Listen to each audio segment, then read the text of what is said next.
Le taxi s'arrête devant une maison traditionnelle africaine. Nahel descend du taxi avec un sac à la main. Elle regarde la maison, un mélange de nostalgie et d'appréhension dans les yeux. On ne choisit pas toujours de retourner sur les lieux du passé. Parfois, c'est le passé lui-même qui nous y ramène. Kofi, souriant et accueillant. « Ah, ma nièce, te voilà enfin.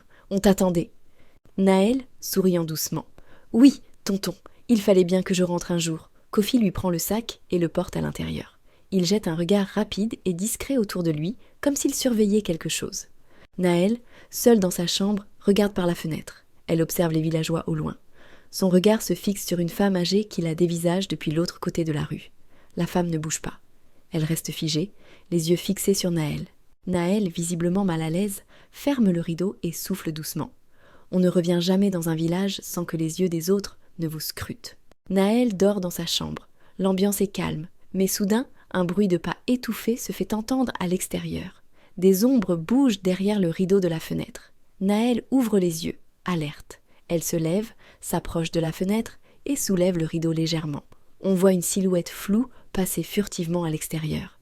Cette nuit-là, quelque chose d'invisible circulait autour d'elle. Quelque chose ou quelqu'un. Le lendemain matin, Nahel se lève. Elle sort de sa chambre et se dirige vers la cuisine. En entrant, elle voit une enveloppe blanche posée sur la table. Aucun des membres de la maison n'est visible. Nahel murmure. « Qui a mis ça là ?» Nahel approche doucement, la curiosité mêlée à de la méfiance. Elle prend l'enveloppe et l'ouvre. À l'intérieur, une lettre écrite à la main. Elle lit les mots à haute voix. Sa voix tremble au fur et à mesure qu'elle avance. « Nahel, tu n'es pas celle que tu crois être. Demande à Kofi la vérité sur ton père. » Son visage se fige. Elle relit les mots plusieurs fois, comme si elle espérait qu'ils changeraient. Sa respiration devient plus rapide. Ces mots résonnaient comme des coups de tonnerre dans son esprit. Qui avait laissé cette lettre? Et pourquoi maintenant? Nahel se rend chez Claire, une amie d'enfance. Claire la regarde avec un air de surprise. Claire, gênée. « Nahel, je ne m'attendais pas à te voir ici. » Nahel, d'un regard perçant. « Je ne suis pas venue par hasard. J'ai trouvé une lettre chez mon oncle Kofi. Elle dit que je ne suis pas celle que je crois être. Et qu'il faut que je lui demande la vérité sur mon père. Mais je pense que tu sais quelque chose, Claire. Tu as sûrement entendu des rumeurs dans le village. » Claire baisse les yeux, elle joue nerveusement avec ses doigts, et d'une voix hésitante. « Tu devrais parler à ton oncle, il en sait plus que moi. » Nahel, haussant la voix. « Ne me mens pas, Claire, je veux la vérité, ici et maintenant. Parle, je t'en prie. » Claire, d'une voix basse.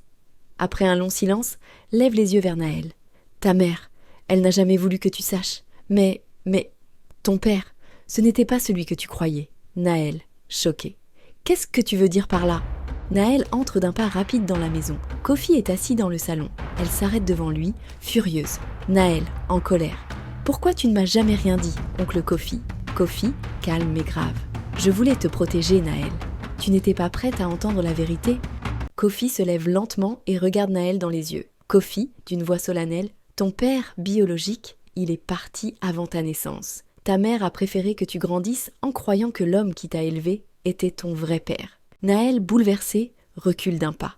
Des larmes coulent sur ses joues. Cette vérité, elle ne l'avait jamais imaginée. Mais maintenant qu'elle la connaissait, elle ne pouvait plus l'ignorer.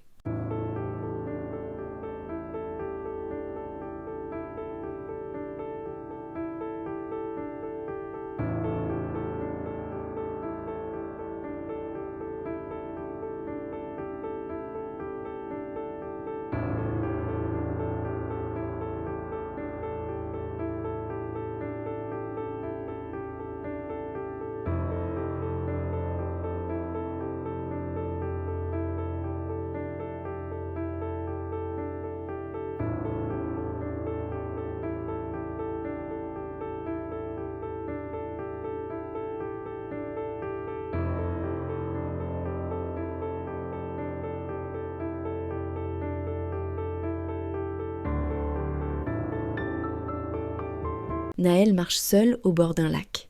Le coucher de soleil illumine l'eau d'une lumière dorée. Certains secrets, aussi lourds soient-ils, finissent toujours par remonter à la surface. Elle regarde l'eau calme, le vent fait bouger ses cheveux, elle ferme les yeux, inspire profondément et laisse échapper un soupir de soulagement, signe qu'elle est prête à affronter l'avenir. Maintenant, Nahel devait faire un choix, fuir la vérité ou l'affronter. Nahel marche seule sur une route de campagne. Ses pas résonnent sur le sol. « Et vous, Jusqu'où iriez-vous pour protéger un secret du passé ? Chronique de l'inconnu. Des histoires qui ne vous laisseront